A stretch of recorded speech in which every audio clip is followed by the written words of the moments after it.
John kien bniedem illi ħadem kemm fela sabiex itejjeb is-soċjetà tagħna. Ħadem fi-skiet mingħajr fanfarunati u fil-waqt li dejjem kellu lill-familja tiegħu bħala priorità xorta waħda ħaseb għal ħaddieħor, anke f'dawk imwarba mis-soċjetà. Hekk sostna Patri Charles Tabone quddiem il-kongregazzjoni illi ħonqot il-Knisja Parrokjali ta' San Pietru fil-Ktajjen f'Birzebbuġa fejn ingħatat l-aħħar tislima lil John Gregg, missier il-kap tal-Partit Nazzjonalista Bernard Gregg, illi miet il-ħadd 18 ta' Settembru fl-età ta' 90 sena. Kienu bosta persuni distinti u membri tal-korpi kostitwiti li nġabru għal din iċ-ċeremonja funebri fejn Patri Charles insista li dan kien funeral illi John verament kien jistħoqlu għal ġid kollu illi għamel.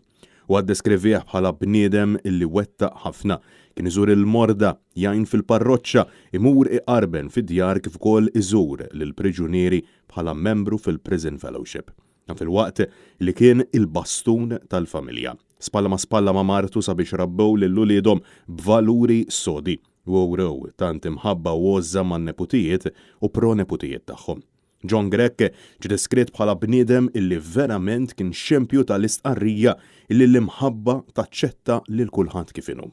Il-kappellan tal-parroċċa Don Anton Gallia Skannura stqarr illi John kien involut sew fil-ħidma tal-parroċċa u dejjem kien lest sabiex joffri faraġġ u juri ħniena ma' ħaddieħor.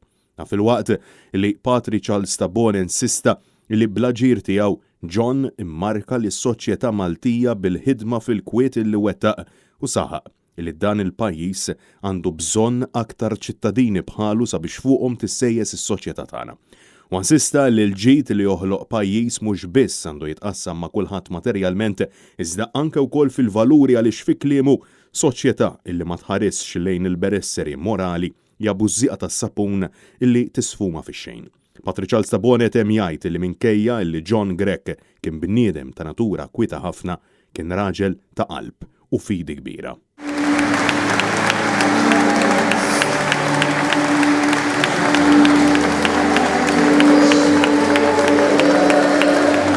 Preżenti għal funeral kien hemm fost oħrajn il-President tal-Parlament Ewropew, l-Aġent Speaker, Presidenti Emeriti ta' Malta, ex-Prim Ministri u ex-Kapijiet tal-Partit Nazzjonalista kif ukoll deputati parlamentari u membri mill-korpi kostitwiti. Attendow ukoll is-Segretarju Ġenerali Michael Piccinino u l-Viċi Kap tal-Partit Nazzjonalista Alex Perici Kalascione.